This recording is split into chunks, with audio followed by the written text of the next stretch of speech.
Hey, I'm Sebastian Twardosz.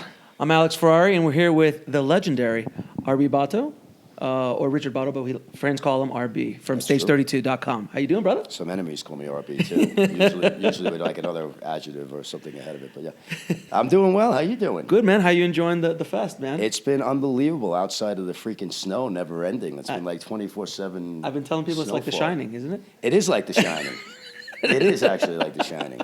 Yeah, I'm expecting to find somebody like frozen by the side of the road. Right, or an axe being wielded somehow. Yeah, no doubt. No, it's been the snow. This has been the snowiest Sundance I've ever experienced. And you've been coming here longer than I care to admit. Longer than I care to admit.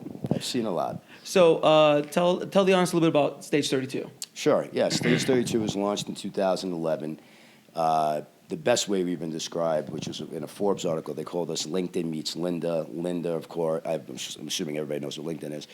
Linda is sort of the biggest education site on the web. LinkedIn ended up buying Linda for $1.5 billion, so we were very excited when that comparison. That's a very good comparison. That's a very good comparison. We were very excited, and they actually made that comparison before they made that purchase. So that was nice. Even 10-15% of that, you'd be happy. You know what? 1%. 1%, you're good. 1%, and I'm moving over here. I'm hanging out in the High West Saloon every night. Yeah. No, so, we started this with 100 of my industry friends. I started as an actor. I'm a producer and a screenwriter, so I'm in the industry. Felt that there was a need or a lack of a social network that spoke to just filmmakers and film creatives. And, I was on Facebook, wasn't getting anything out of that. I was on LinkedIn. I was getting hit up by limo drivers and bankers. That really wasn't helping me in any way. Then wrong type of bankers. And so I just started it in 2011 with 100 of my industry friends. And like out of your house, right? Yeah, and, built it. And, basically went to the 100 friends and said, if you like it, invite 5 fellow creatives. And now today, 5 years later, we're 500,000 strong worldwide. Nice. Why do you call it Stage 32? Great question. So Stage 32, I'm a big Orson Welles fan. And Orson Welles is history has not been kind to him, from the standpoint that, he was more of a dictator on set and he, everything was his vision and he wasn't a collaborator. If you read a lot of books, there's one called Against the System, for example, you see that really wasn't true. He was sort of a collaborator, especially on a movie like Kane, where he really worked with everybody and even all his actors, because they were all, of course, the actors that came with him from radio, and they really collaborated on the thing. So the old RKO 17, where they shot Citizen Kane, is now Paramount Stage 32. So if you go to Paramount Stage 32, you'll see a plaque out front, and you'll see that they shot Citizen Kane there. So that's where Stage 32 came from. Yeah, because Paramount bought RKO Studios. Right. They were actually, what is now considered Paramount Studios was actually, 2/3 of it was Paramount, and the western third of it was actually RKO. There you go. And, one of the other cool movies that was filmed on Stage 32 was Chinatown. Yeah. So a little history. Great. Yeah, that's fantastic. Yeah. So that's where it came from. Great, man. So, and you're also a screenwriter.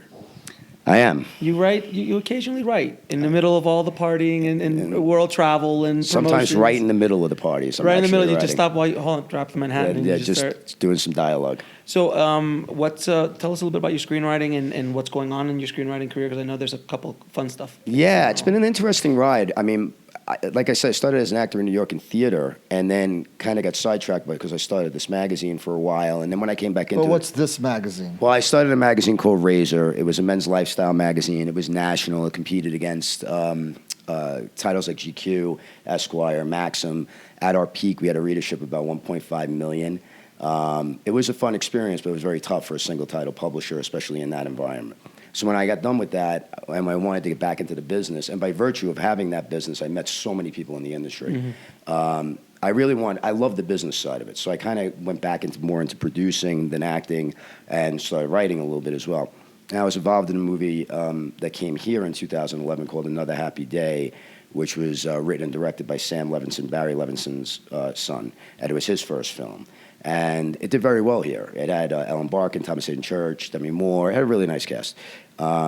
That got me a little. That's actually one of the experiences that really pushed me to start Stage 32, because a lot of the people that were working on that film were in Michigan, where all the tax incentives were. And when the tax incentives dried up, they called me looking for jobs in LA.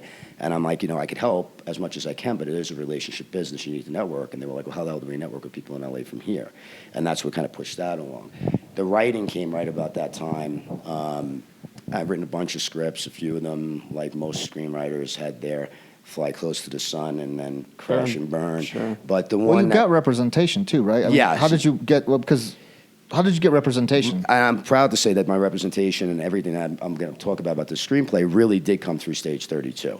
What ended up happening was I entered a screenwriting contest called the Creative World Awards, and I only entered. I always tell people, just in case you're a screenwriter and you're hearing this, don't enter contests that if it has to provide access for you if you do well. Don't worry about $2,000 and your 15th version of final draft.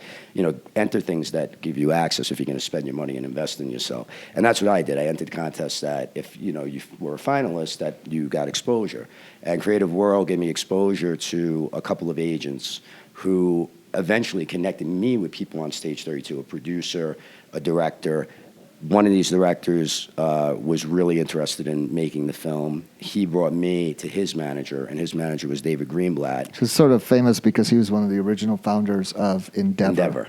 Yeah, David Greenblatt, Ari Emanuel, they're the guys that kind of, the legendary pimp move of going into Tom Strickler and Rick Rosen. Yeah, and stealing the files, but taking their files in the middle of the night. I was literally there. When it happened.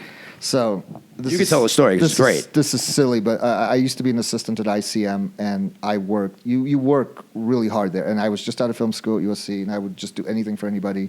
I did literally do the 12, 14-hour days, so I was often the last person there. But I was also extraordinarily naive, and I still am naive in many ways, but I was really naive back then. I was used to taking a box home with me at night or whatever, and I was walking out, and there was one other guy there, which was odd because I'm like, there aren't many people who stay this late, and it was late. I don't remember exactly how late, but the building was down. They were like cleaning, and a lot of the lights were out. And we happened to walk into the elevator at the same time, and I'm having a box, and he's carrying a box, and I'm like, oh, hey, how are you doing? He seemed very nervous, and I don't want to say who it was. It wasn't one of the partners. It was one of their assistants. He seemed very nervous, and then we got out at the same, it was like a 2-3-story parking structure underground. We got out at the same place, and our cars were like really close to each other. And he's like, I was like, well, let me help you. Like, I'll help you, whatever. And he's like, no, I don't need any help. So I insist. You've got actually more and heavier box. I insist, I'll do it. And he's like, no. And I just kept pushing, and finally he opened his trunk, and then there was lots of boxes in the trunk. And literally, this is like, I don't know. I wonder what's going on. And anyway, I drive in the next morning. There's security everywhere. They're checking everybody. And it was the night that they took all the files. But there was a buildup to that, too, because the other thing that was happening was that there were stacks and stacks of scripts. Back then, you photocopied scripts. Mm-hmm. And I used to send out a lot. Like the agent I worked for, his name was Nick Reed, actually. And he became eventually head of Motion Picture Lit. And he won an Academy Award for a short film, The Lady in Number 12 or something. It was an interesting short film. Anyway, and I sent out more stuff than anybody else. And what happened was I noticed that his assistant was sending out more than me, but I was like, but usually wasn't there as late as me, like rarely, except for the night that obviously they took the stuff. I was like, how's he sending all this stuff if he's not here? So what they were doing, they weren't actually putting letters or anything with the stuff, because that takes time and you have to be there late to get all that out. They were just photocopying everything in the library. And you just realize it all in hindsight. Anyway, it was really cool because it was the beginning of Endeavor. Wow. Yeah, it was, sort of that pimp history, story that people love to tell. And then they sold it to William Morris, of course. Well, now it's William Morris Endeavor. Mm-hmm. Actually, it was the reverse. Oh. Endeavor took over William Morris. Thank you. Yeah. Listen, it's been 5 days. I know, it's 6 okay. days. I'm a I didn't mean little to, That you're but keep going. hearing So David conscious. Greenblatt. I have the 2 active brain cells working right now. No, you're doing great. No, but so David and I met, and he wanted to take me on, and we bought the script to Covert Media. Paul Hansen runs Covert. Paul used to run Annapurna for a while and QED, and Paul loved the script and gave me a really nice option on it, and we've been piecing it together ever since. We have the director that was originally on board, we had to drop, unfortunately, not through any problem of his own or any cause of his own. It was that he was a Canadian director, and we really couldn't. I'm an American writer, so there's all these different things with putting together a Canadian production. So that was a little bit of a problem, but we attached another director, and now we're going through like sort of the machinations of putting together the cast and who wants to work with who and who doesn't. It's a slog. Mm-hmm. I mean, it really, really is. People think that just because they're financing the film, so it's not like it's a money thing. It's more that you're still piecing this thing together. The one thing about this independent movement that's really interesting is that the competition is going up for the same group of actors. So where you thought in the past where you could make sort of a nice little offer and secure somebody for 20 days, 30 days, it's sort of like, well, now you got competition against 10. It's not always the studios that you're in competition. You're with other indie films. And other indie films, and sometimes even now it's television too. Right, television and Netflix shows and It's all that crazy. kind of stuff is taken up because there's only a limited amount of talent. And that's it. And we've had actors that have been like, we absolutely love this script. We want to sign on. Can you do it in 2019? And we're like, no. Yeah. I got to do it in 2019. But that's what they're tied up, until. Or, and they have all these other offers on the table. So it's been a very interesting experience. It's moving. It's the pushing of the rock, proverbial pushing of the rock up the hill. And, but it's getting there. Well, it's interesting to me that you didn't give up, that you started as an actor, you did become an entrepreneur to do the magazine, and then an entrepreneur again with this, and then you're still writing. I mean, so you've got the bug. I mean, you're doing it. And you're not acting anymore, are you? I actually just got offered something, but it is one of these things where the money would have to come in. But they, it's yours if you want it, and it'd be the type of thing that I would do because it's somebody I know. Okay. And it's not it's like 4 or 5 scenes that it wouldn't be too demanding. That's the type of thing that I would do it. But most of it has been on the business and the writing side. And to answer your question, the bug is I enjoy piecing things together. I enjoy that collaborative experience of putting a film together, getting all the people together. The writing experience, it's interesting on this particular film I'm talking about with Covert, I'm just the writer, I'm not producing. But yet I'm being kind of treated like a producer because I know all the people that are involved. Right. And You're an overqualified screenwriter. Yeah, and it's kind of it's nice to at least have your opinions heard. When you're just quote unquote the writer. You know what I mean? So it's writers have been historically well treated in Hollywood. Oh yeah, I know. I mean, let me just I think there's actually one of them on the Walk of Fame. I think one. I think there's one. If anyone out there, I'm being sarcastic. If you don't understand, I'm being very sarcastic. I think there's one. So there are some, but you have to get to the top, of course, top elite, which is like 10 writers in the whole business. Of course, it's crazy. So you and I both have very unique perspectives because we work with independent filmmakers and people trying to break into the industry all the time, and they contact us and all that kind of stuff. What can you say about the wrong way to try to connect or make a relationship with someone in the business that might be able to help you, might be able to give you some information, might be able to open a door? What's the right way and what's the wrong way? That's a great question, by the way. Because I know most of the people listening to this don't understand the right way because I get abused on a daily basis. I'm sure you do. My God, you have a whole social network. Yeah. I'm sure you're getting hit up all the time. So what's the right way and what's the wrong way? Well, I mean, 90% of the people come in from a me perspective, right? Mm-hmm. It's about me. I have this great script. I have this great idea. I'm a great actor. Yeah, you and everybody else, okay? Right. You and everybody else. The question becomes, how do you differentiate? How do you stand out amongst the pack? And it's not the work at first because you got to get people to actually read the work or see the work. How do you get them to want to do that? And the way that you do that, of course, is by being selfless. You need to be out there making it about the other person and not about you. So social media, for example, this is the mistake people make all the time. Like, people will hop on Twitter and every post is me, me, me. People come into Stage 32 and, you get my welcome message and they'll say, I have a screenplay, I have a this. And I'm like, I don't know you. What can you do for me? You should read this. It's great. No, I shouldn't. Okay? Or, I love, this is my favorite that I get every once in a while, is, people respond to the welcome message and they'll say, I can't, I'm interested to see what this can do for me in my career. And I'm like, wow. And I'm like, it's not going to do anything for you in your career if you think like that. It's you get out. Look, this is the easiest way to put it. You get out what you put in with everything. And in life and in this business especially. This is a relationship business. Everything stems from relationships. Mm-hmm. The way that you create relationships is by being selfless and asking people questions about them. Like I always say, here's 3 entryways into social media, for example, right? People are always like, well, if I'm new to the business, why do people want to listen to me? And I said, okay, well, the first thing you can do is if you really want to approach somebody, which you can on social media, and you can at events like this, by the way, is ask questions about them without being creepy. Ask questions, about... No, I get the creepy part. Saying. Yeah, we all do about the creepy part. Don't be creepy. Come in with something of value and something that makes them go, oh, wow, like you actually took the time to do some research, or that's a really kind of off the beaten path kind of question that I'd be happy to answer. Maybe it's about their creative process. Why'd you do this? Why'd you pick that? I'll actually tell a quick story if you don't mind in a minute. Sure. But that's the first way is the question, right? The second way is sharing content. Show people what you're interested in. If you first of all, you should be reading the trades every day if you want to be in this business. You have to know what's going on in the industry. It's your job. It's also your job to network, by the way, every day.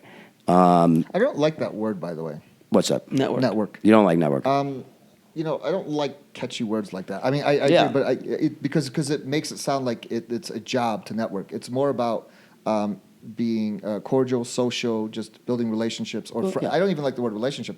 Building friendships with people, but authentic friendships. Totally with people. agree. I use networking, obviously, because it's a networking site. We call it networking. But what I mean by that is that you have to be able to organically get people to want to be in your life. Yes. When I say treat it like a job, the reason I say treat it like a job because it's no different to me than the craft. The second that you say to yourself, I want to become a writer, and you're really serious about it, or I want to become a filmmaker, you're working on it every day. You have to put yourself out there is what you're saying. And same thing with networking. The second that you sit there and you say, it is my job to build these relationships or friendships or whatever it is, then I'm going to go do it. I'm going to dedicate the time. I mean, as busy as I am, I spend at least a half hour every day working the site, working Twitter, working everything because it matters, and a lot of my great relationships have come from that. Mm-hmm. So I was saying the second thing is sharing content because it shows people a little bit, it gives people a little bit of an insight about you. Mm-hmm. What do you like? What are you reading? What's important to you? What did you find interesting? And the third thing is just compliment people. Say, if people are like posting great content that you've had an interest in, don't just sit there and read it and say, wow, that was great. Let them know that you appreciate it, that you appreciate that they shared it, that you appreciate that they took the time. Those are three very, very simple entry points to any conversation, any social media strategy, anything. Well, you think about it like a friendshad because It's a friendship. You're trying to have a friendship. Well, I mean, the way we met. Absolutely. I mean, it's 100%. The way we met was I had heard about Stage 32. I had a podcast, and I tweeted you. That's right. I tweeted you. I'm like, hey, man, love what you're doing. Mm-hmm. Would you like to come on the show? Yeah. So what did that say? The first entry point, I complimented what he's doing. Mm-hmm. And it was authentic. It wasn't BS. I compliment what you're doing. I know you've done podcasts before because I've done research, so I know this is not a unique situation. I'm like, hey, look, this is my podcast.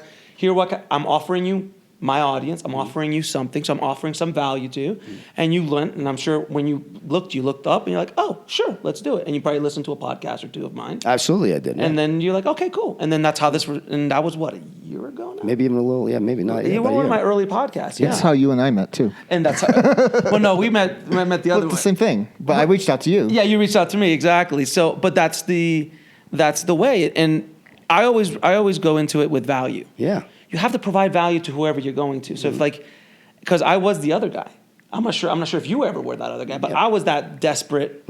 Like, what can you do for me? What can you do for me when I was younger? Because that was all, and you could smell that. Yeah. Oh, and that's it. I mean, you can smell the desperate energy when I remember I was here 10 years ago and I snuck into a party. I had Harvey in front of me.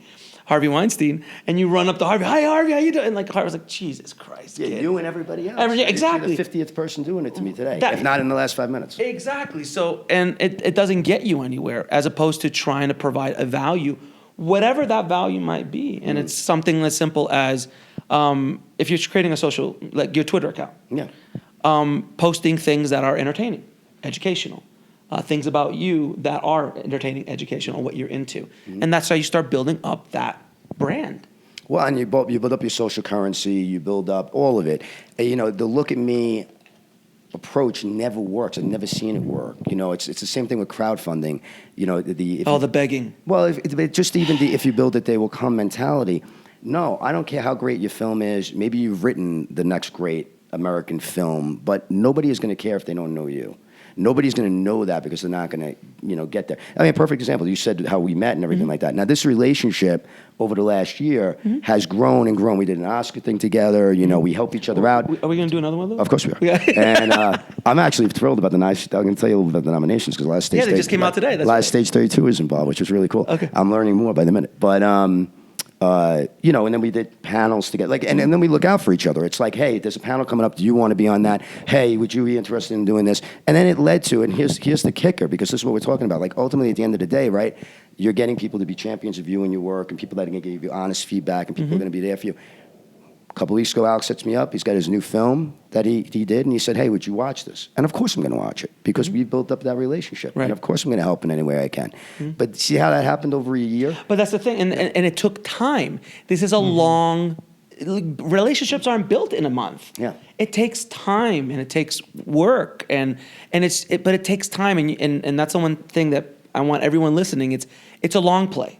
It is a long It's play. a long play with all relationships. I mean, when we started. Yes, I agree with everything you guys are saying, but I would just say, think of it in an authentic way. No, absolutely. Well, can I tell my story? Go ahead. But now I'm going to put a little caveat, or a little, this story is actually in my film crowdsourcing book that's coming out later this year. So just because I'm telling the it. book? What's the You've book been gonna be? talking about this book. No, it's done. Is it It's done? No, it's there. Are you serious? Oh, yeah. Is it real? It's finished. Okay, fine. Oh, Okay, yeah. good. So I got, Vocal Press asked me to write a book on film crowdsourcing, I think in 2014. It's finally in. Yes. He started with MySpace, so he had to update. He had to update that chapter. It's true.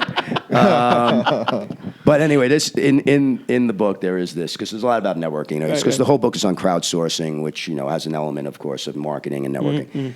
But I tell this story, and I'll tell it quick. But the Austin Film Festival is a screenwriter-centric festival. It's the only real film festival that is where the conference is specifically for screenwriters. Matt Dye runs it. Matt Dye. Is this the It's bar great. story? Yes. Yes, it's a great Is this story. cool? Great story. Yeah, Great story. because this will speak to It the speaks. idea It's an of, excellent story.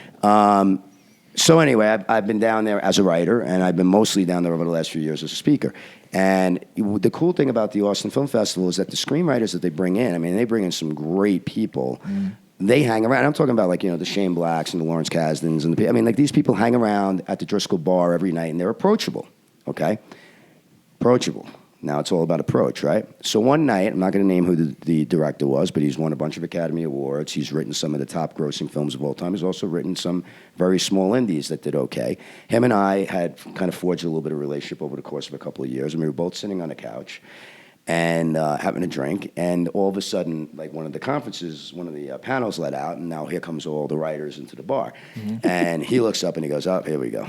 And he goes, and this is a kind of caustic, he's been around the business forever. So there's that He knows certain- exactly what's going to happen. And he's got that certain level of cynicism that only comes from having so many years in the business. You know what I mean? It's but still wants to help. Yeah. And so he stands up and he says, okay, here's how we're going to do this. He said, one at a time, the one person comes forward, the next person stands at least 10 feet back, because he didn't want the people in line overhearing his conversation with the first person, right?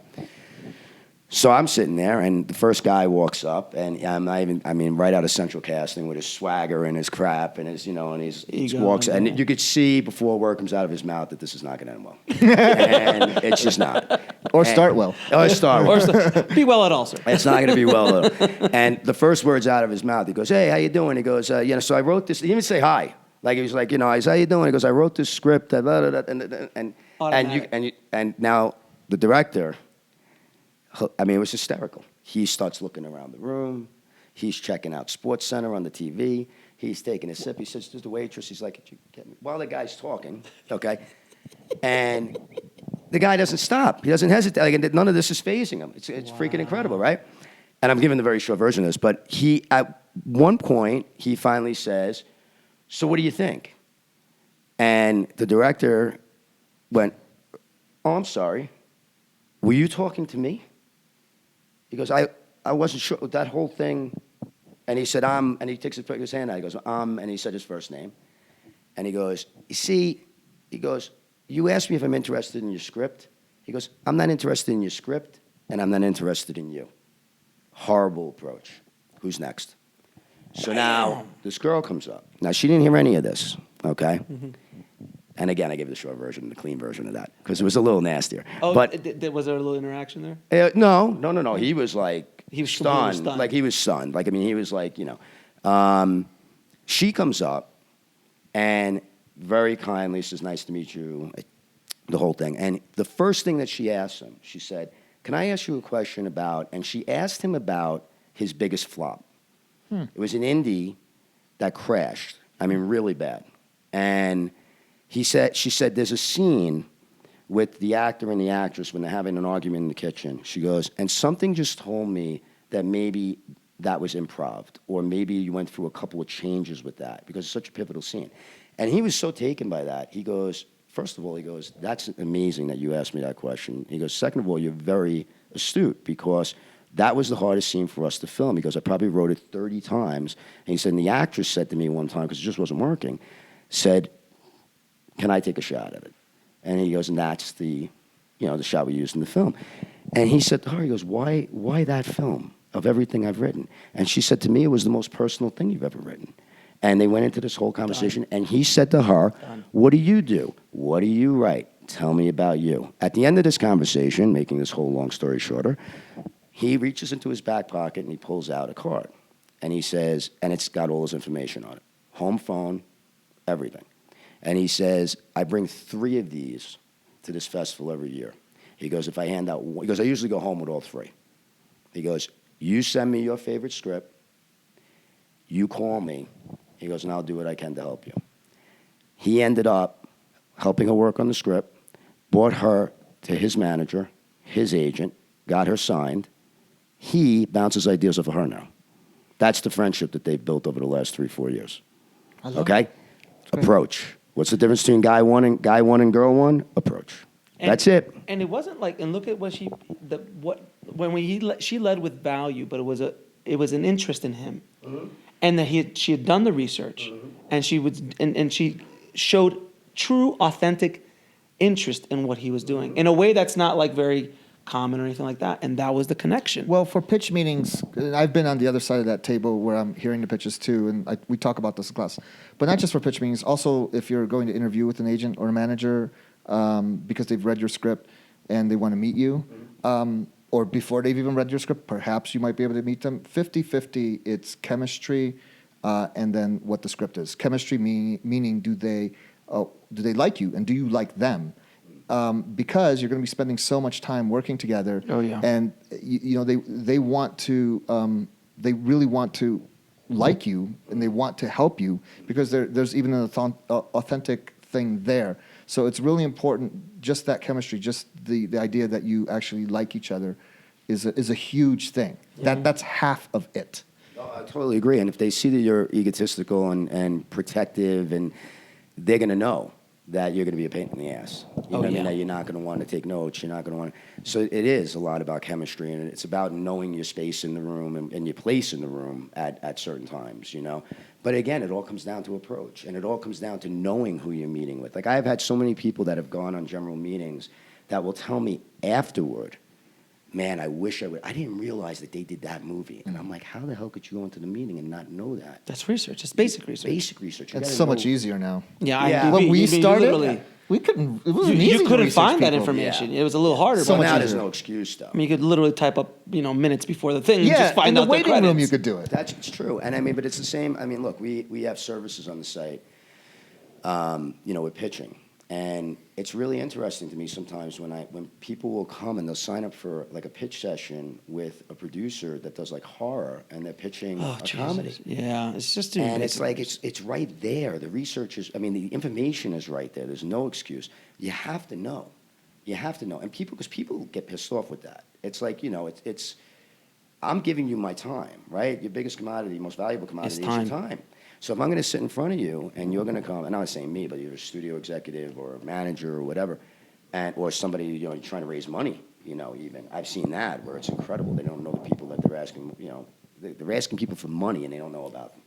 And it's just amazing. And if you're not doing that, then, you've lost the battle before it started, so. These are basic things, but most people don't understand it. People are. But look, from the other side, I understand the other side. People are nervous. They think you have to go. We've all been there. And it's just something you learn. We're trying to tell you now that don't make that mistake because it takes time. It takes time to develop. I mean, it took me 20 years to finally feel comfortable in my own skin to just go, you know what, I'm doing this, I'm doing that. And if it doesn't work out, I'll just go on to something else. And with that energy and that kind of mentality, it's amazing the stuff that's happened to me over the last year and a half. Yeah. Ever since I launched Indie Film Hustle, is purely because I just you know what? I'm just going to do me. Yeah. And you're the same. I'm just going to do me and just fuck it. Yeah, it is what you see, what you get kind of thing. And it's authentic. It's authentic. And that's the thing that Well, your personality comes through on your site. Yeah, no doubt. It's like having a voice. Like, right, they're always saying writers have to have a voice or directors have to have a vision. Your personality comes through. That's actually the most important thing. I've just gotten to know you, and I hope to get to know you better. But Sure. when you notice that personality coming through, that is the most important thing in this business. No doubt, and you have that in spades, and you see it. You even see it in your film. You can see how people responded to you. You could tell. I mean, I didn't see a behind the scenes thing, but you could tell. Like, you know what I mean? Thanks. The way that you let the actors riff a little bit and everything like that. You could see, and then of course I got to speak to Jill. Meg herself. Yeah, Jill. Meg herself. And she said the same thing, like that freedom and that creative freedom. But that's trust, and that's all. I mean, again, it's just being you. It's being authentic. One of the reasons why, when you sign up for Stage 32, you get a message from me. That was a decision made before we launched. Believe me, it's not that I wanted the extra correspondence. And That's a lot, I have too. all this time. 500,000 or plus now. So please don't write me. No, I'm only kidding. I'm only kidding. But the idea was, I wanted people to know immediately, this is who I am. I am just like you. Okay. I'm scratching and clawing like you are, okay? And people say to me, like, oh, my God, you've had all these things you've had. Must be so easy. It's never easy. No. And it's never easy. Spielberg couldn't get money for Lincoln. Look at Scorsese. Scorsese couldn't get money for Silence. For Are you 20 kidding me? It's always a scratch and claw. But what Always. I wanted to do is I wanted to take that, we're creatives, so we're cynical by nature, I think, okay? So you sign up for a site like this, some people are like, why do I need this site? I could have your Facebook, it's whatever. Or is this going to do anything for me and whatever. So I wanted there to be that message to say, hey, you basically, like we said earlier, I built it for you, but you got to put in the time and the effort. But here's what, if you do, this is what's going to happen. Do you agree with the statement that, and I've said this many times before, that filmmakers, screenwriters, creatives in our industry are easily some of the most cynical people on the planet? I think there's no question, and I think it comes from, look, it's because of the beating. It's the beating. It's the beating that we get on a daily basis, year after year. Like, oh, the money's going to drop for this movie, or I'm going to get you this job, or people just talking crap, and then nothing ever happens. You become cynical. Like when you walk in, you're just like. But you have to push through. You have to create. You have to keep pushing. It's easy not to create. It's so much easier. Do you think I like doing all the work that I do on Indie Film Hustle every day? Yeah. Yesterday I put out that podcast with Elijah Wood, and I'm like fucking like half asleep, and I'm just trying to because I told my audience I was going to do it, right. And I want to get it out there. I want to help them and all that stuff. It's not easy. I'm sure you're the same way. I can imagine the workload you go through with Stage 32 and trying to be a screenwriter and trying to do all the stuff that you do. Yeah, no, it's insane. I mean, it's completely insane. It's overwhelming, and it is a lot of times 18, 20-hour days, and but there is a responsibility and a commitment that you've made to your audience in a lot of ways, that this is the quality you're going to provide, this is the information you're going to provide. But if you take that away, if you take the Stage 32 part of it away, and we stick on the creative side, I think the cynicism comes from a few different things. I think that some people, again, if they come in with this idea that they're fantastic and they've written a great first script, or that their filmmaking vision is unbelievable, or I'm going to win the Oscar next year. Yeah. Right, the acting, and if you come in with that kind of attitude, you're going to get shot down so quickly. The cynicism is going to even rise higher because, but then there's also this learning curve of being able to take criticism.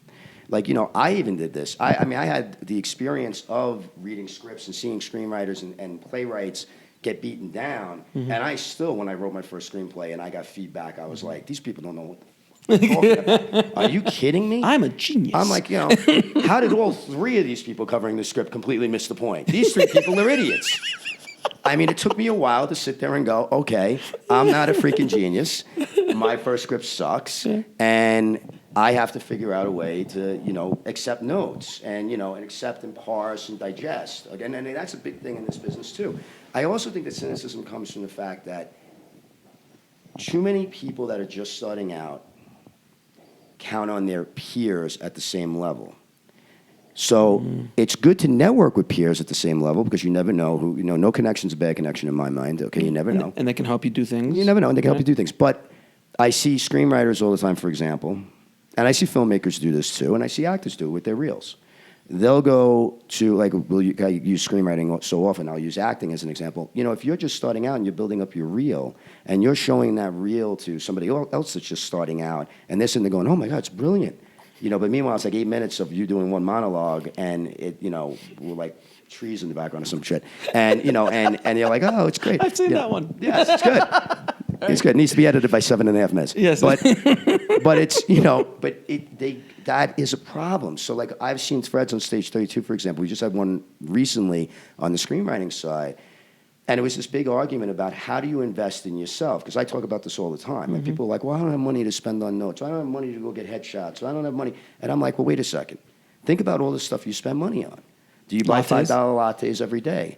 Are you out with the boys or the girls partying 3 times a week? Okay. You're buying new clothes, you're doing this, whatever. What are you doing? What are you sacrificing to get yourself in a position where you can get the proper feedback and the proper information to shorten the path and shorten the road, as opposed to going to your peers? Because, you know, all these people in this thread were like, well, I have screenwriter friends, and, you know, they tell me, and I'm like, have they sold anything? Have they had anything option? Have they repped anything? How many scripts have they written? Well, they're on the first scripts too. Okay.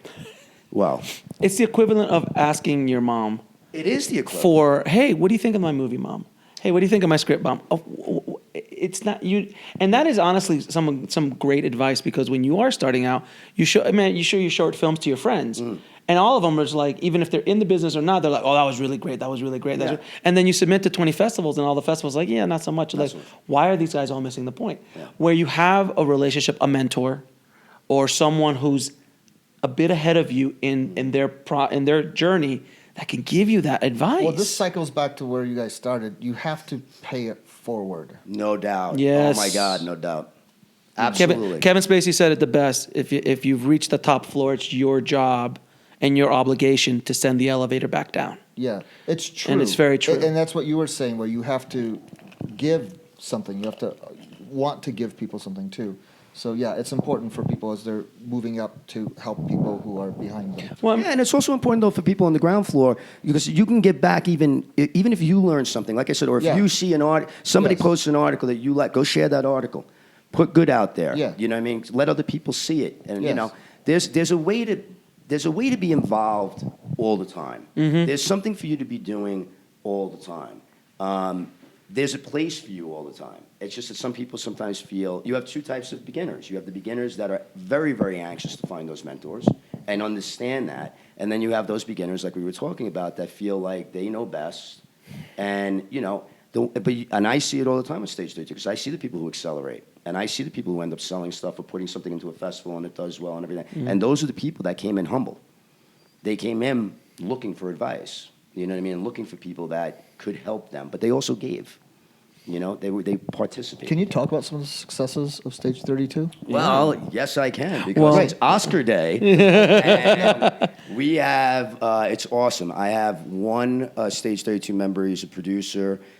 He has 2 nominations. He is nominated for Tony Erdman for Best Producer, and he's nominated for My Life as a Zucchini for Best Animated Film. Awesome. Another Stage 32er was also a producer on My Life as a Zucchini. He had the first one I spoke about had 4 films in competition this year at Cannes. He won for Elle at the Golden Globes. He has been instrumental. You talk about giving back. He has not only hired a bunch of Stage 32ers throughout this entire process. He mentors where he can. He was instrumental in us being at Cannes, being part of the Next Pavilion, which is the whole emerging tech and entertainment companies. He's been fantastic, but he's a perfect example of a guy that's, you know, at the top of the mountain that gives back all the time.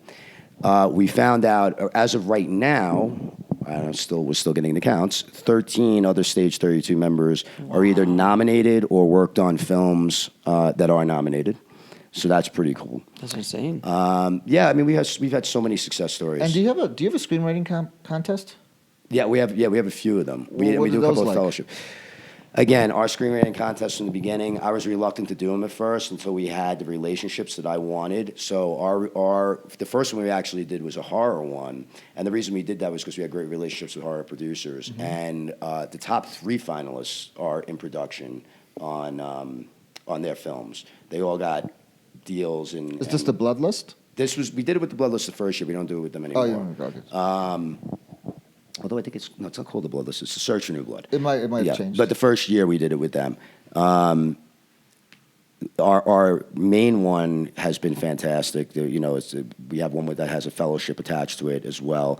We've done some other genre ones, but we only do the genre ones if we're really working with people that are, really anxiously looking for that material. So everything that we do, this is the saying within the company, is about access and opportunity. Nothing that we put out there where you have to spend. Even our coverage services. The whole idea between our coverage services and everybody else's is you literally go and pick the executive. So you know exactly who's covering your script. You know what, like if you have a sci-fi, we have a list of people working in the sci-fi space. You can go pick that person, and then you have the option to have a phone call with them, which is incredible. Well, two of my friends actually work for you, I think, and they were executives in the business, and also one was a really good writer. One which I think Charlie Charbonneau has worked with you. Oh, yeah, Charlie's great. And then who was a writer on various Kevin Williamson shows, like The Originals, things like that, and also Jason Murch. Oh, Jason was right, but Jason's a great guy. Yeah. A great guy. And Charlie, both of them are also educators for us. So Yes. not only listening to Yes. pitches and not only doing the coverage services, but we also... They've been in the business. Yeah, I mean, we also Really? offer all education, and the mandate for our education is that you have to be working at it right now. We're not going to provide you with dated material. We actually just launched 2 online conferences. We're doing a film finance conference and a screenwriting conference, 2-day events, completely online. And the reason why, again, I get to speak at a lot of these things. And I feel like I speak on panels sometimes, and the people that are on the panels with me, they did it 20 years ago. And I feel like, you spent all this money on airfare, hotel, the new wardrobe, meals, drinks, and of course a ridiculously priced badge sometimes. I mean, I was on one screenwriting panel. It was 4 guys. I swear to you, none of them have worked in the business since '97, and they're putting out advice about the business today. But they're not in the business. And it's not Relevant. It's not relevant. And I actually was sitting there silent, and the moderator is a very good friend of mine, and she says, I've never seen RB so quiet. He hasn't, like I was a half hour, I hadn't said anything. And she was like, what do you have to say about all this? And I was like, I had to make that choice at that moment. To be that guy? To be that guy. Yeah. But I felt like I looked out in this audience, and I saw all these people looking at me, and they had spent all this money. I knew what they spent. And I said, with all due respect to my fellow panelists, I said, everything that these guys have said, not relevant, not a part of it. And you could hear a pin drop. Serious. Oh, You could hear a pin drop. from space. And It was what like- So what happened? This is good. So what happened? So they all were like, "Well, why don't you tell us?" And then Big they were like, man. "And what have you sold?" And I'm like, "Well, wait a second." And then we got into it. And And then everyone's like, I got my money's worth. Yeah, right. That made the panel better all of a sudden. one of the guys won an Emmy in 1975. God bless him. God bless him. But TV today is not TV in 1975. Jesus Christ. It's not 3 networks. You know what I mean? Right. So it's like, talking about how to break in as a TV writer, I'm sorry. All in the Family was fantastic. Yes, I mean, I think he won for like the freaking Rockford Files. Yes. God bless him. I mean, God bless him. I hope to have one day. I mean, he's got one more than I have, but it's, what is going on right now. So again, everything that we do on this site has to be like people like Charlie, people like Jason. They're in the mix. They're doing it right now. I think Charlie actually taught an 8-week lab for us. And that's the whole idea, is to have the education be right now, to have these panels be right now. And then, we also do a lot of, I don't want to make it sound like everything we do is money related either, because we do a lot of free, not only free education, but for example, we did a deal with the St. Petersburg Film Commission. Great guys. They used to run he used to run the Sunscreen Film Festival. He has passed it off, but he runs the Film Commission. And we were talking to Ken, and he was like, we should do something. I actually have a budget where I can give $20,000 to a writer-director to come down and make their short. The short has to be written. It has to take place in St. Petersburg. So, they could just change the location to want to write something new. And we'll give them $20,000 to shoot, $5,000 to put up the cast and crew, and we'll distribute it to the festivals and stuff like that. We'll try to get it out.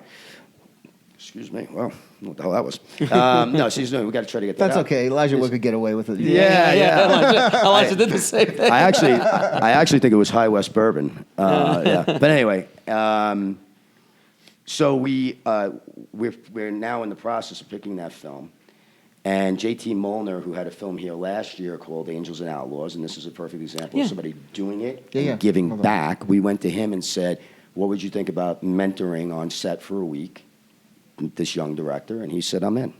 So that's one example. You know, you'd be surprised at how many, and I know you know this well, how many people in the industry are so willing. They are. They are actually. They're just not asked. They're not, and they're honored to be asked. They're just not. You'd be surprised at Oscar winners and guys who've been in the business and have just killed it.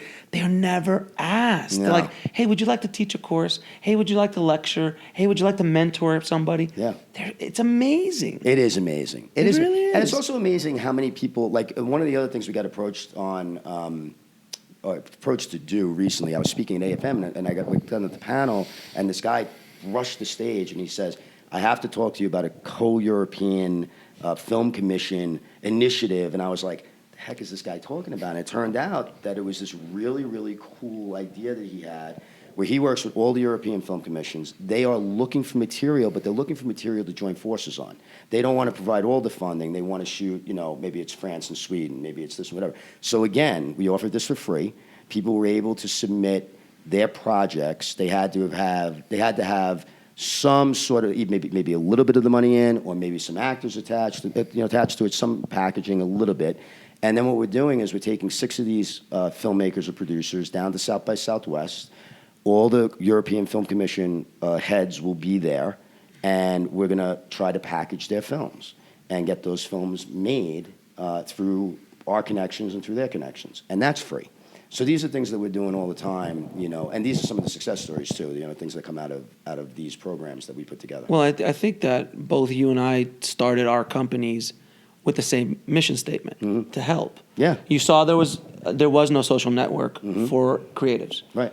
I felt that there was no real voice out there that was telling it how it is. It is. Like it really is. Not from someone who's up in the ivory tower. I always use this analogy.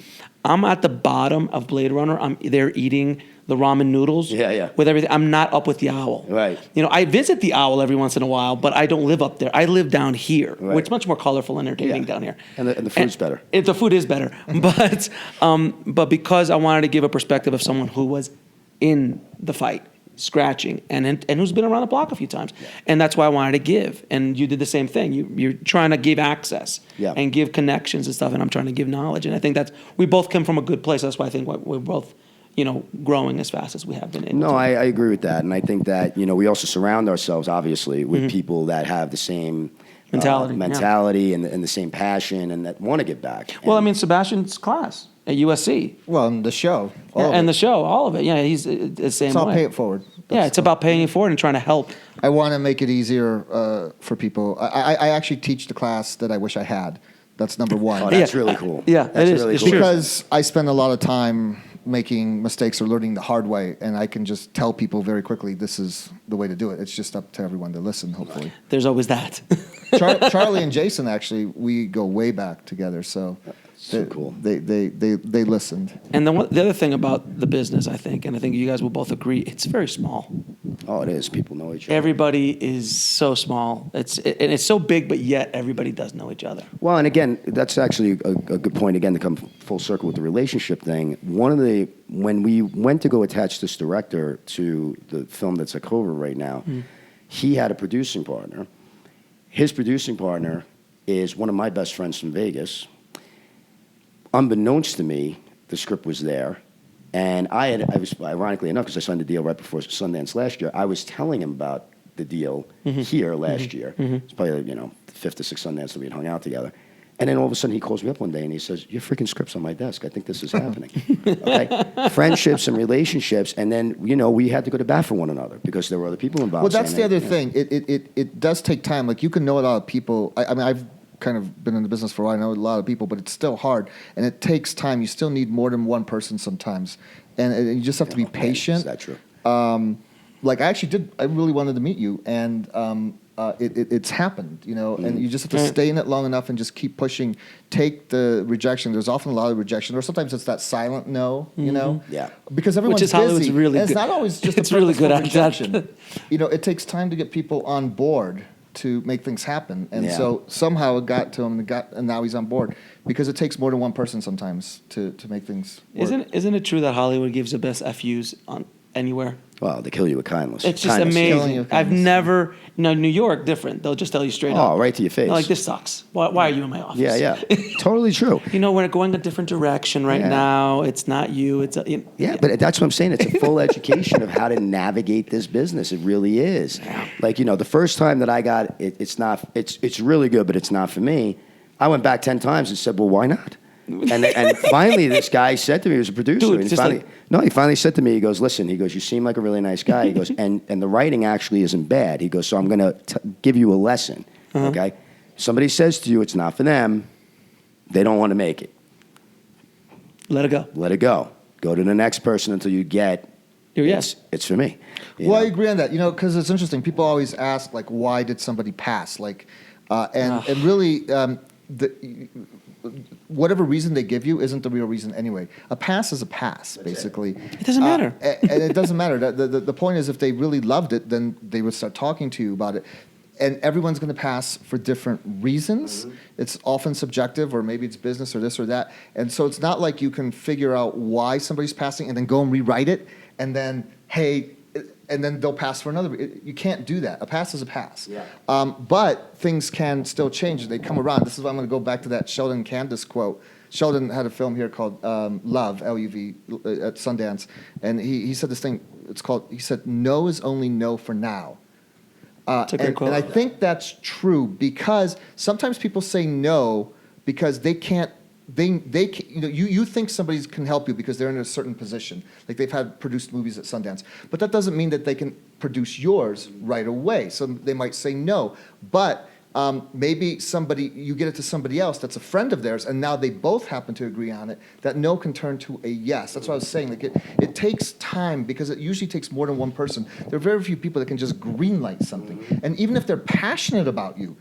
Agents get no's all the time. Agents hear no more than anybody because they represent all these clients. Like, agents at major agencies have, might be surprising to know, like 75 to 100 clients each. They hear no constantly, right? So it's difficult, and it just takes time. It's perseverance, meeting a lot of people, helping a lot of people, and it will eventually happen if you can stay in it long enough and just kind of find a way to deal with the hardship along the way. Well, and that speaks to what you were saying earlier about the endurance part of it. And, you got to stay in the game. It really does only take one yes. And the reasons, like you were saying, Sebastian, the no's it could be anything. I mean, it really can. It could be the material's not connecting.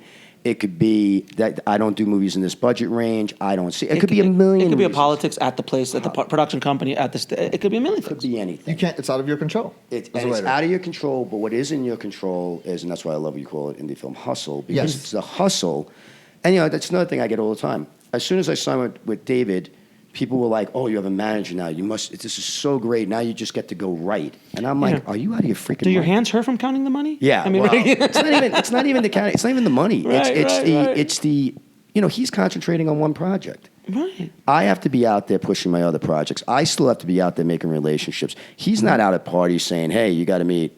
Well, let me call him. Well, he has I get on other the phone. guys he reps too. Yeah, A couple big guys too. Well, yeah, he's repped Shane Black since '84. He sold Lethal Weapon, so that's how far back he goes. He's like Yoda. He is. He really is. Like he'll tell me things, not just You're like, wow. yeah, like wow, like master. Half of them don't make much sense. Sorry, David. No. Not now, but in 10 can actually- years. 10 years. You can read about him. He's in that new CA book, Powerhouse. They mentioned him Yeah. in there, and I think Yep. he's in the mailroom too. You can read Oh, about him. he's such an interesting. He's a legend. He's a legend, and he's an interesting cat. But David will say to me, like, when we first got interest on the End Game, which is the script that's at Covert, he said to me, he goes, look, he goes, I know you hate this. He goes, because you're not a producer on this. He goes, so I know you hate this. He said, but your job here is done, okay? You need to keep going, writing, or getting out there and networking, getting out there and pushing, and getting out there and making your contacts and figuring out. He goes, no, I'll help you figure out if you think that this script is ready, where it might be able to go. But you figure that out too, you know? And that was, I've been around it long enough that it wasn't so eye-opening, but it's interesting to see other people's, or hear other people's perspectives on it, and people are like, oh my God, like, all I want is a manager, because then it's just going to become so easy. I'm like, no, you work twice as hard, really, in a lot of ways. You're going to work twice as hard. Can you talk a little bit about the myth of the agent and the manager? Because so many people think the second they get an agent or a manager, it's easy, you could just go. Yeah. And the one thing I've realized with agents and managers, but more agents than managers, is that they're only going to take you on if they think they can make some money with you. Yeah. Well, there's a reason they only make 10%, you know. Do you know the saying? No, what? Why they only get 10%? No. Because you, the writer, are doing 90% of the work. Yeah. Exactly. Which is what he was talking about. Yeah. So that's why a lot of these young, people who are on stage or two, or listen, or are part of Indie Film Hustle, is that they're like, oh, I just need to get a manager. I'm like, but what are you providing? Right. I've been in meetings with agents and managers that are like, your short's really nice, but come back to me when you have a feature. Yeah. Or come back to me when you have, 2 or 3 scripts. Because it's like, they don't want to have to do the work unless they know that the percentages of them actually making some money with you is high. Yeah. Do you agree? Oh, totally agree. And I think it's one of the most underexplored areas in the business is the manager-writer relationship, and sometimes the manager-director or agent-director relationship. But if we're talking about writers, well, again, all these conferences I speak at, a lot of it's about the craft.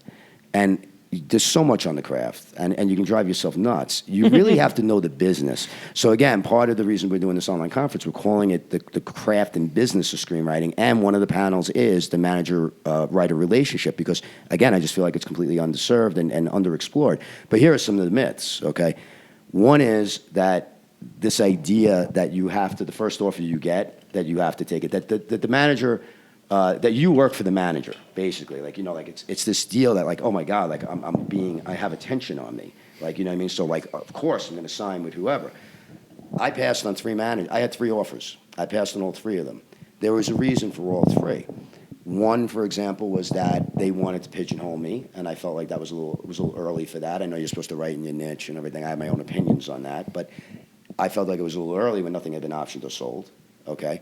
Another one kept talking about where I fit in her roster, and I was like, shouldn't the writing be the writing? Why is it where I fit?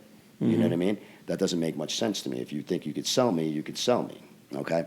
So I tell people all the time, you don't have to go home with the first girl that pays you a little attention. You don't have to, right?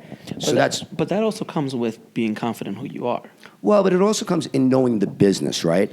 What is this person that, like, for example, like I've had writer friends that have been like, I signed with so and so, and I'm like, well, who is this person? And I Google them, and they were an actor or an actress, and now they're going to go. But what have they done? Or I'll say to some, they're like, I don't know if I want to sign with them. I'm like, have you gone to their client list and ask them?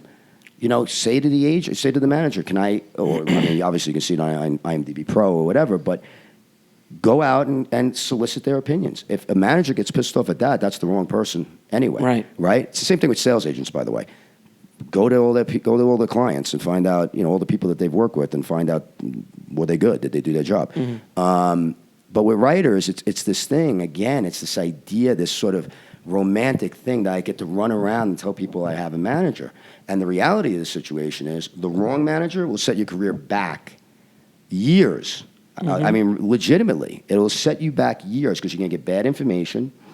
They don't have the clout to sell you sometimes. They're going to want you to rewrite everything 6 billion times because they can't move the rock. A lot of waste of time. It's a lot of waste of time. So, with David, for example, I said to him, obviously his reputation spoke for himself, but it did kind of concern me that he reps so few writers. And a lot of them are people that have been with him for a long time. He very, very rarely signs a new writer. So I had to say to him, like, how much work are you really going to do? Like, because, you kind of, Shane Black turns in something, fine, we're going. It's not too difficult for him to pick up the phone and, whatever. But if I'm coming in, nobody knows me. You know what I mean? So, and we had to have that conversation. And he was very honest about it. He was like, this is where I feel like you're going to sit. This is what I feel like we could do first. This is what I feel like we could do second. And in the meantime, while we're doing those 2 things, you better go work your ass off. And I said, I appreciate that, and I appreciate the blunt, Honesty. And that's why I signed with him. I didn't sign with him because he was Shane Black's manager, believe me. I signed with him because he had a vision for me. And he's held up to that, He actually, and it was good for me too, because unlike some other managers who want to be in your face 24/7, he gives me a little bit more freedom to roam a little bit more time to get to where I need to get with a piece of material or whatever. And that works. So, so some of the myths are, like I said, that you need to have somebody right away. First of all, even the idea that you need to have one right away in this day and age when you can kind of reach anybody, if you're doing your marketing the right way. I know plenty of people who have sold scripts that did not have a manager at the time, and some of them still don't. I know some of the people that have sold 10 scripts that have a manager and have no agent. They handle their stuff on their own, or they have an entertainment attorney that acts as an agent because they pick up the phone and make calls. There's a million different ways to go about this. You just have to know what you want for yourself. And then, like I said, then once you have a manager, of course, the biggest myth and the thing that people forget is that they work for you. You don't work for them. And sometimes they need to be reminded of that. Every once in a blue moon, you need to pick up the phone and go, hey, motherfucker. Remember me? But that's the truth. I've seen that too. I have a friend that, our offices are on the old Worley Studio lot in Manhattan Beach. I think it's called Manhattan Beach Studio now. I think James Cameron bought it and then left. James Cameron bought it to do Avatar and then Avatar 2 and then took the entire freaking thing down to New Zealand. But anyway, so we have a nice empty lot. But the office I work in or the building I work in is a lot of creatives. It's a lot of directors and writers and everything. And I have a writer friend who wrote a couple of features that got produced. He's written some TV stuff. And, one day we were just sitting down having a drink and he said to me, he goes, as I'm just sitting here talking to you, he goes, it hit me that I have not talked to my manager in 6 months. Oh, holy cow. He goes, 6 months. And he said, I either have to make a switch or I need to. So you had to have that, come to Jesus conversation. And, they kind of got back on the same page again. But he had to say to him, like, I think you forget that you work for me. And all of a sudden, he got him into a couple of rooms. He actually did get him a writing assignment, and but he had to push. Yeah, but but it is a two-way street. You have to engage with your man. That's why I said chemistry is a huge thing. They have to like you. That's number one. And number two, you can't put all your eggs in one basket. So if you have one script, you should have other ideas for scripts. You should also bounce ideas. It is a two-way street. So like that story that you say, good story, but it also, makes me wonder why did he let it go? And then, listen, he took responsibility as well. He said, I could have picked up the phone. I think that you hit upon something else that I think is not so much a myth of the relationship, but something that writers need to realize if you're just starting out. One is if you have one idea, you need to finish that script. People, I think I tweeted this a couple of weeks ago because I had somebody come to me, and every time it happens all the time, but every time it does, like a little piece of me dies is when somebody says to me, I've been working on this script for like the last 5 years. Oh, God. And I'm like, yeah, we all have those friends. And it's not, I just want it to be perfect. Well, it's never going to be perfect. It's this romantic idea. Or you don't have another idea, but that leads me into my point, which is even if you think you have one good script, and you said it, they're always going to ask, what's next? What else do you have? What else do you got? And even if you've written that great first script and they really love it and somebody really wants to produce it or somebody wants to manage you because of it, they're still not going to take you on because they're not going to be sure that you're a one-trick pony. They're going to want to know you're not a one-trick pony. You know what I mean? Like maybe you just hit the right idea and you were able to pull it off. I use baseball analogies a lot, and I think this is a perfect baseball analogy. You get that one script, that's your one swing up at bat. You might hit a home run, right? But the game's still going. That's right. So you better have a couple more swings in you. Right. Now you can hit singles of those swings. Right. You can strike out. Right. But you got to have other swings. If not, the game is over. Yeah, you need to have. Right? I mean, legitimately, you need that. It's a great one. I mean, legitimately, you should have 3 of. I think at least 3. Three scripts. 3 scripts. Not ideas, because we all have ideas. I think 3 is where 3 is. Well, ideally, I think also you should be maybe if you can, because life takes its own courses. Write 2 scripts a year, ideally. Yeah. Yeah, if you can, yeah. But I think what I'm saying is before you go out, even and try to even get a manager to engage with you or whatever, I think you should have. I mean, could you get away with 2? You might if you've written something really fantastic. But ideally, probably 3. Well, then you got to put yourself out there to the contest. Like Austin, we mentioned, is great. Nickel. Actually, one of my friends won it, which was cool for comedy. Oh, actually, a couple friends. Another one for sci-fi.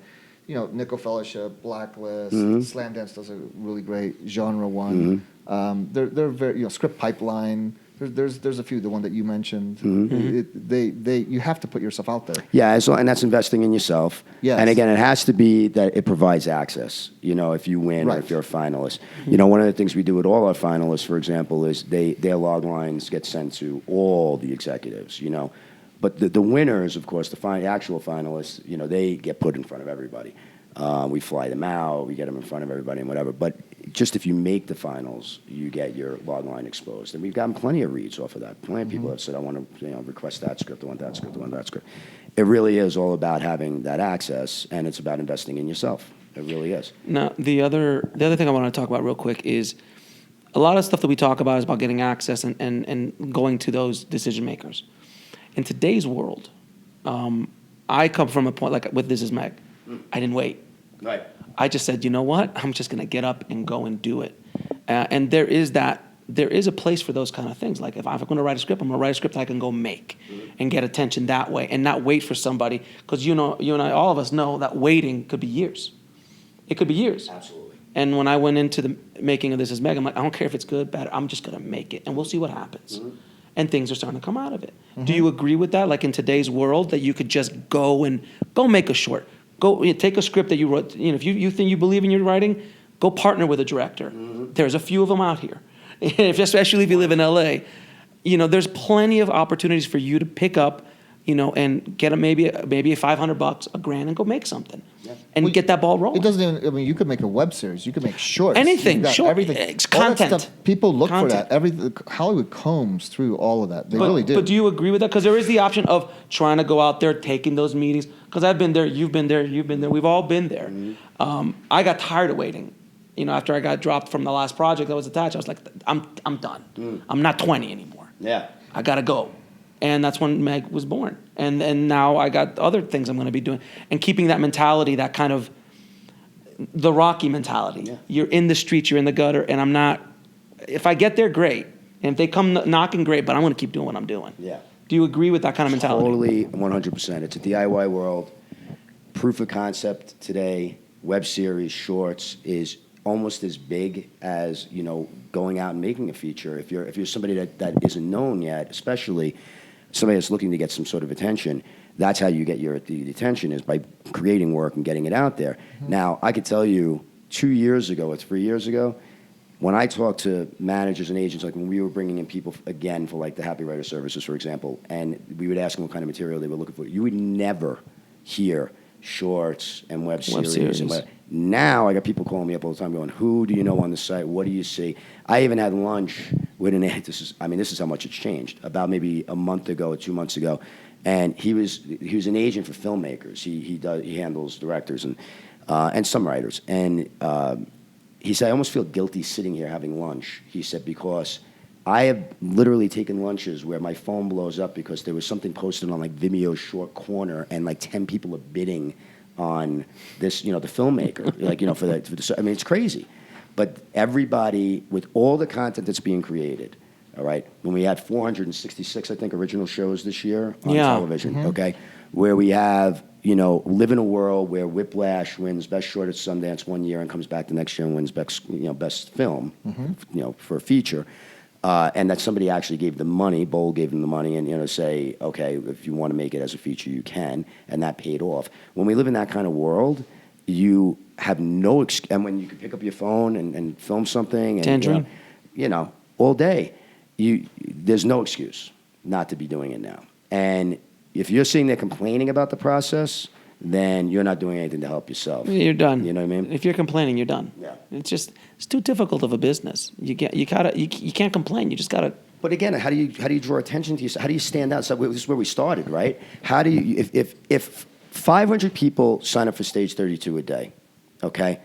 Every single one of those 500 people are looking to do something. They have a goal, okay? They're there to either be seen, they're there to raise money, they're there to find projects to put money into. Everybody has something they're looking to do. The question becomes right there, how do you stand out from the other 499? What do you do that's different? And part of that process, like, is everything we talked about earlier, the approach and how you handle your business and your networking and all that stuff. But the other part of it is, what are you creating and what are you doing and how are you standing out in that way? Who are you collaborating with? Like you said, you're a writer. Well, okay, you have 500,000 people on the site. A lot of them are directors. A lot of them are posting in the job section saying, hey, I'm actually looking for material to put something together. It's not going to be high budget. It's going to be a few $1,000s, but let's do it together. Well, go do it. Mm-hmm. Get involved. One of the beautiful things, in a way, one of the cool things you said about the success stories, and I went right to the Oscars and all that, but I'm going to tell you one that I found to be fascinating. There was a composer who lived in Florida. She's gotten 21 gigs off of Stage 32. A producer in India and a filmmaker in India, came to her and said, would you score? I would like to show you, this is human trafficking short and whatever. And she came to me, and I'm very selective, and I don't have a lot of time, so it's like, about what I produce, what I get involved with. But I said, this is really kind of interesting. And he had, I think he had a cinematographer, from Denmark or something. So he was an Indian producer, filmmaker, composer now in LA. He's originally from Florida. Me, and this other guy from somewhere in Europe, and made this really great short, and we all kind of banded together to help get the little bit of money that needed to be brought in, and get the people for post and everything like that. That's a huge success story to me. And this is a filmmaker now off of this short. He's gotten offered a whole bunch of things. He's won a couple of film festivals with it, and that's powerful. But he asked. This is happening. My favorite story. This isn't a Stage 32, but it's what you represent. I'm leaving then. No. But my favorite story. There's this web series. It's Bat in the Sun, and they do superpower beatdown where they have like Batman versus Darth Vader. Things like that. Okay. So I know Aaron. And, I know those guys. Yeah. And I asked him. I said, who does your visual effects? Because if you see Batman versus Oh Vader, no, I that's saw like it. It's gorgeous. 10 million plus views. First of all, concept Batman versus It's Darth Vader. incredible. That's I pretty said, badass. who does your visual effects? How many people? He said, well, it's me. First of all, I'm doing it because he's in a lot of them. My dad, and his dad helps him tremendously. And he said the third person is we found this guy just through the net, and he does the visual effects. I said, okay, well, who is he? And he said, well, he's in the Ukraine, and he's in a wheelchair, and he just got so deep into working on effects and stuff because that was his outlet, and they found each other through the net, and that's the guy that does his visual effects. I'm like, this is incredible that this is happening now, that you cross. That's why I came up with the idea, like international boundaries. So I think Stage 32 is fantastic because all over the world they don't have to just be in LA. They don't even have to just be in whatever city you're from.